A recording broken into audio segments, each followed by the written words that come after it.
All right, here we go. It is another wonderful day in the neighborhood, as they say. And I just wish... Ooh, that was close. I almost hit my mirror against my garage.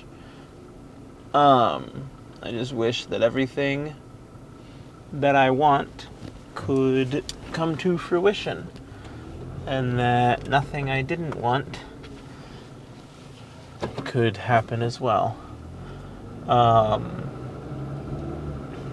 don't know. I have been diving very deeply into the world of independent animation and have been trying very hard to insert myself into that world. And so I will probably shift my goals and direction to be more so towards that.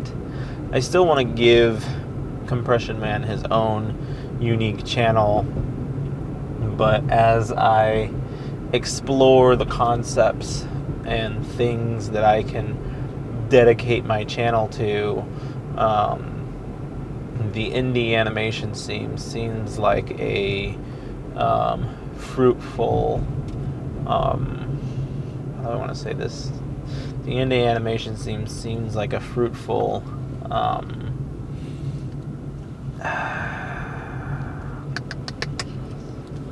it seems like a fruitful adventure for me to go down and start talking about. And a lot of the relevant news in that circle is pretty recent news. Like, a lot of people are talking about Hell of a Boss, or not Hell of a Boss, the other one, Has Been Hotel, and its big pilot came out in 2021, which is technically some years ago, but it got a Netflix, I can't think this morning, it got an Amazon adaptation. Well, first of all, she got some crazy good deal from Amazon, and the adaptation aired and ended this year, and it's like a huge testament to the kind of success that indie creators can expect or can shoot for or hope for. Will there be another Has Been Hotel or something as successful as it in the near future? That's hard to tell. But if Has Been Hotel succeeds on a mainstream level, as Amazon would hope for it to be, then it's safe to say that other major publishing platforms will be looking to do similar things with similar concepts. Because like with anything, when something new and attractive comes along, everybody is jumping on that bandwagon to replicate it and to get all the money they can out of it. And so the idea here would be, now that Has Been Hotel has successfully premiered on Amazon, and it apparently was the number one most watched show on that platform this year, which is wild because it was competing with the likes of Invincible Season 2 and another really good animation that I'm not familiar with, but people keep talking about and I can't remember the name of right now. But at any rate, what that means is that people will start, and I mean people with money and influence, will start looking to the YouTube animation scene more and more and more for their new products and new IPs. The digital, what's the name of that show? The Amazing Digital Circus only has 3 episodes out and just started at the end of last year, I believe. And it already has a deal with Netflix. Now, the details behind that deal are a little bit kind of underground, because the creators are making it sound as though they still have full creative freedom over it. It's still coming to YouTube first, before and above all else, and that it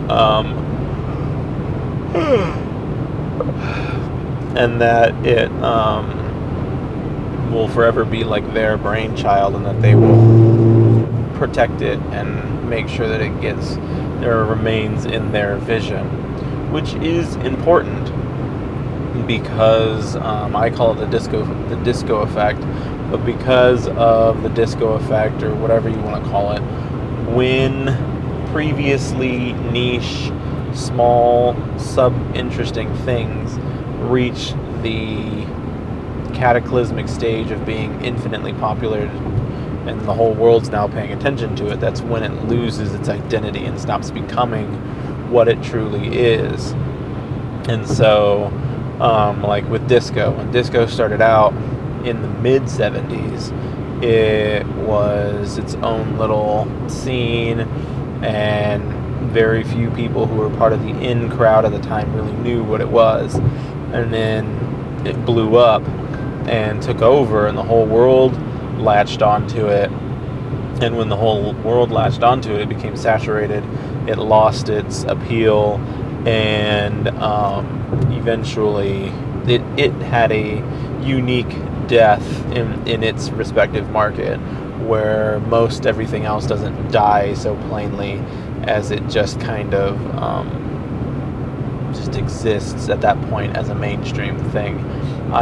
You can apply it to a lot of things on a grander scale. I look to video games as a pretty big example.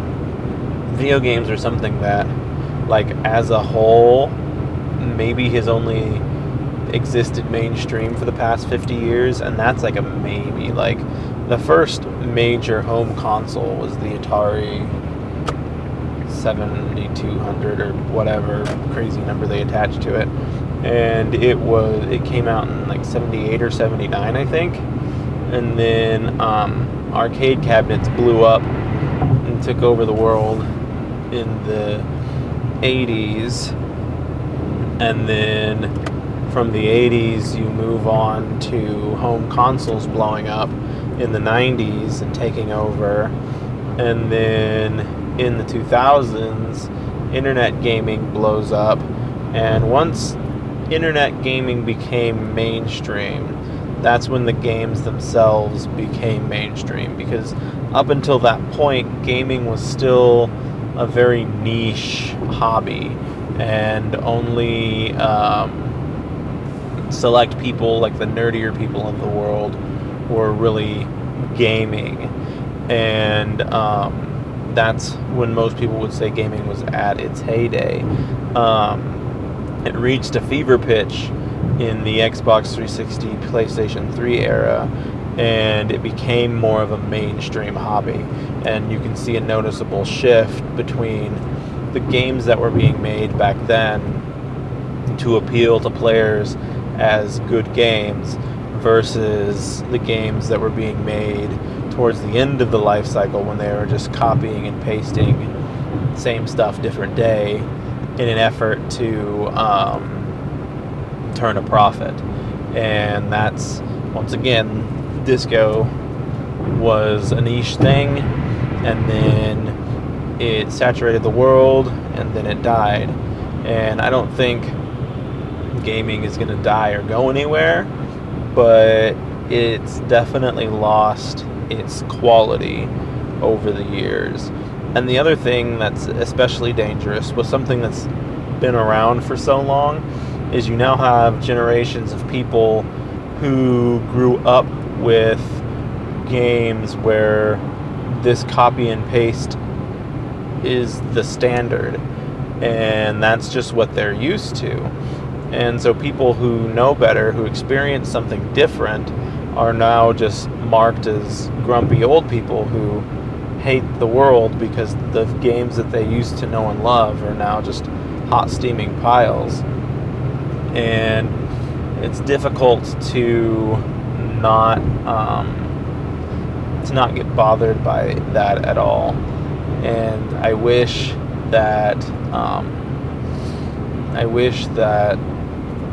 we had something a little bit bigger, better, and that's where like independent creations come in, because they exist outside of the industry standards that most people set forth.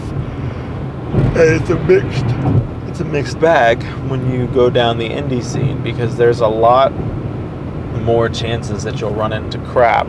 But when you find an independent thing that's really good, it usually far exceeds anything even on the mainstream market at the time.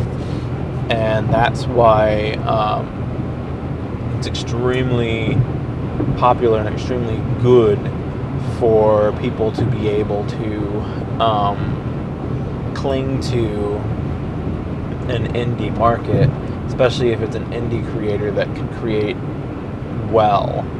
And so naturally, when something like Has Been Hotel transitions from an independent animation over to a mainstream diabolical machine, there are going to be some questions like, will we receive the Has Been Hotel that we all know and love? Or will it eventually give in to the corporate machine and just become some other thing that the world is cranking out for money? And it's hard to tell, because it's very early in its stage of success at the moment. But if someone were to be smart, like the person who acquired Has Been Hotel, if they were to be smart, they would look and be like, the independent creation of this platform is what made it popular, and we should really just allow the creator to do its thing. And if more publishers and production people were okay with just funding a project that they know is successful and letting them continue to succeed, and just sitting back and rolling in their 30% profits or whatever, they'd probably be fine. But a lot of them are so determined that they know how to better serve their industry than the person who just created this project, that they get overly involved and ruin things. Now, I could see, like, the moment Has Been Hotel stops turning a profit, like, I could see Amazon stepping in and being like, hey, we gotta fix this. But like right now, it's on top of the world, it's fresh, people are still madly in love with it. Let the team do what they do best, and then intervene when they feel necessary. And so far, it would seem as though the team has done well to retain their identity and the show's identity. And like, say what you will about the show, because it harbors its own controversies. Even as an independent cartoon, people always have something to say about something, especially if it's a successful thing. Like, they have got their 2 pieces of information that they are going to say about it. And with that being said, yes, the cartoon in and of itself as an animation, like, people have a lot of criticisms to make on it, even when it was just an independent cartoon. But you don't need to add the criticisms of selling out to it as well. And that's just, it's interesting to watch these trends and to see them. I'm almost always seeing them just a little bit too late. But I remember when we were at when we were at that Planet Comic-Con thing. It was my first Comic-Con event, and it was back in March. When we went to that, there was a whole bunch of people dressed up in Has Been Hotel cosplay. I assume it was Has Been Hotel. I've not watched the pilot to Has Been Hotel, not watched the series. I've watched a couple episodes of Hell of a Boss, and I kind of thought they were the same thing. I know they're associated with each other in some way, shape, or form, but I've just not watched them. And so at the time I thought it was Hell of a Boss cosplay, but looking back at it, I'm like, I wonder if it was more Has Been Hotel cosplay. But it was just interesting to me because I didn't know at the time that was this big indie thing that was like blowing up and taking over the world. And I was like, that is quite the accomplishment, that you can be so big that a convention, and I'm not in a big city or anything, but a convention in a mid-sized city has tons of people dressing up as your characters. Like, that's amazing, honestly. So it's very cool and heartwarming that people are able to do that. And so hopefully at the end of the day they do really well, because them doing really well can only serve to enhance the overall experience of independent animation. So like, if they succeed and they do really well, then more companies are going to look to acquire independent animations that are doing really well on YouTube, and then these animations that we know and love might finally get the proper funding to be able to continue to exist. And that would be huge. That would be monumentous. And it would be a huge win for animation, a huge win for YouTube, a huge win for the fans of this content who just want to absorb more of the content. A huge win for creators who are out there looking to be on their own.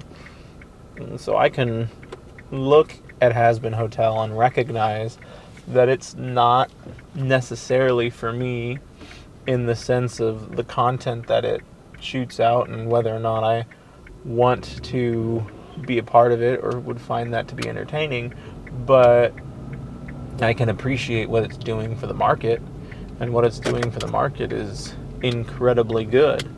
It's kind of like when AEW first popped up in the wrestling world. WWE for probably a couple decades has been largely uncontested as like the corporate giant in the wrestling world, and now AEW hasn't come anywhere close to even comparing to it. But I would say in that first year, 2019, when it first came up, like, it was such a thing because they had enough people behind them backing the project. They had enough going on, keeping that going, that when it first came up, I would say that it was probably comparable to the attention that WWE would get, just because it was new. It was something we hadn't experienced in a long time, a competitor to WWE that was unheard of. And so now here we are, and it's been a couple of years. I feel like they've mostly faded into obscurity, but it just shows that like these sorts of things can be appreciated on a deeper level, and they can bring the industry as a whole something much better than it's had before. Anyway, I thank you for stopping by, and I hope you have a wonderful day.